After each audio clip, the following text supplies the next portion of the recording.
What is going on, everyone? Thank you so much for tuning in. I've been able to spend a week with the 2019 Honda HR-V, and I've got 5 likes and 5 dislikes coming at you right now. Now, before I get started, I want you to know I do have a full review and test drive of this vehicle if you want to see more of the features and all of the details. But without further ado, let's get started. Now, in no particular order, starting with my dislikes, my dislike number 1, and this is for the all-wheel drive models, is the terrible fuel efficiency. Now, it's not that bad when you compare it to the CHR, or the Kona, or the Mazda 3. It's fine and competitive with those, but the all-wheel drive, this is worse than the CR-V, which has more power, more space, and it gets 2 miles per gallon better on the highway. All-wheel drive in this little thing is 31 miles per gallon. That's pretty terrible if you ask me. And if you don't need all-wheel drive, the Civic hatchback can give you about 40 miles per gallon. So if this is going to be a commuter car for you, especially on highway drives, there's definitely better options. My dislike number 2, and it's pretty small, it hasn't bothered me all that much, but it's the fact that every control up here except the volume is touchscreen. The AC controls are touchscreen, so you have to be more precise when you do it. Everything looks pretty nice and it's pretty simple, but on the main screen, the infotainment, it's a little laggy, it's all touchscreen. If I just want to tune and go to a specific channel or station, I can't just quickly do that. You have to touch. At least they finally added the volume knob though, but that's complaint number 2. My dislike number 3 is part of dislike number 1, and that's the overall powertrain. So Honda made improvements to the CVT transmission here, but it still does have kind of a rubber bandy type feel. It winds up, it catches up when you let go, when you have to get on it, and you do have to get on it sometimes because it's underpowered.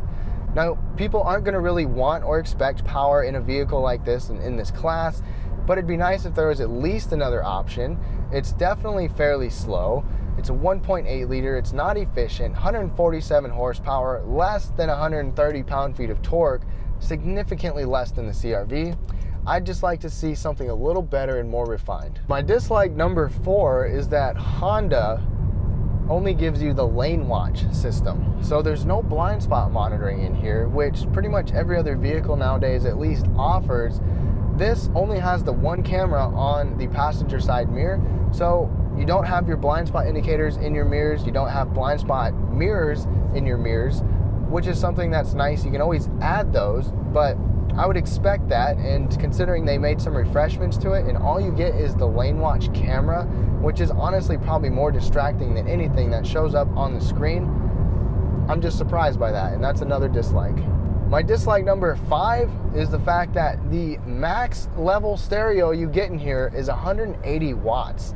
That's tiny. There's boom boxes that have more than that, and this is the top trim level up to just about $30,000. And the thing is, you can get the same audio system on the sport level. So if you're kind of an audiophile, this is not the vehicle for you. There's only 6 speakers, unlike some other vehicles that can give you 8, 10, 12 premium audio systems, name brand systems, but this doesn't give you any of that. Now for my likes, in no particular order, my like number 1, and actually this is probably my favorite thing about it, it's the magic seats. So the back seats can fold really flat down into the floor to where they basically go all the way down, super flat from the back. They don't stick up at all. And then you can fold the seat bottom up, store stuff under there, and have a huge space completely separate from the cargo area. And on top of that, the passenger seat can fold way back and remove the headrest so you can stick long items in there. It's just a really nice, big, usable space that you wouldn't expect in a vehicle of this size. My like number 2, this is for the touring model only. It's the LED headlights. So LED headlights are becoming more and more common, and halogen headlights just don't perform nearly as well.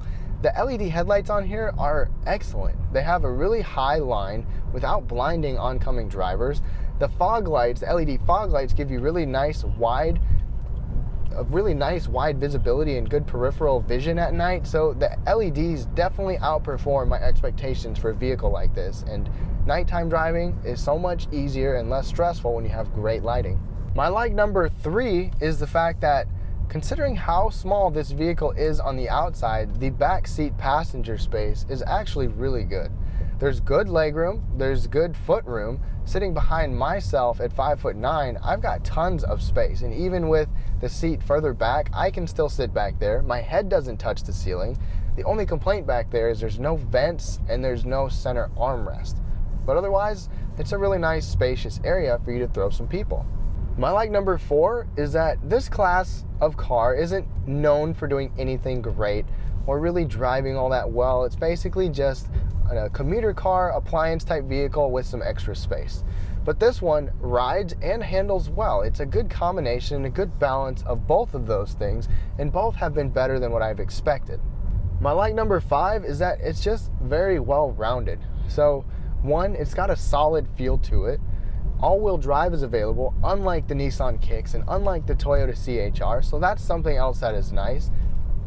It rides and handles well, like I said. It's got tons of space in here for how small it is. It's nimble, it's very practical, versatile. There's several trim levels for you to choose from. So it's just a very well-rounded vehicle, and it does a lot really well for what it's supposed to in the market that it goes for, all for under $30,000, even at the top trim. So those are my 5 likes and 5 dislikes. Let me know down below what you guys like or don't like about the HR-V. And would you go with this, a Civic hatch, a CR-V? Let me know down below as well. And be sure to watch the full detailed review and test drive. Thank y'all so much for watching. Subscribe for more videos like this, and we'll catch you guys next time.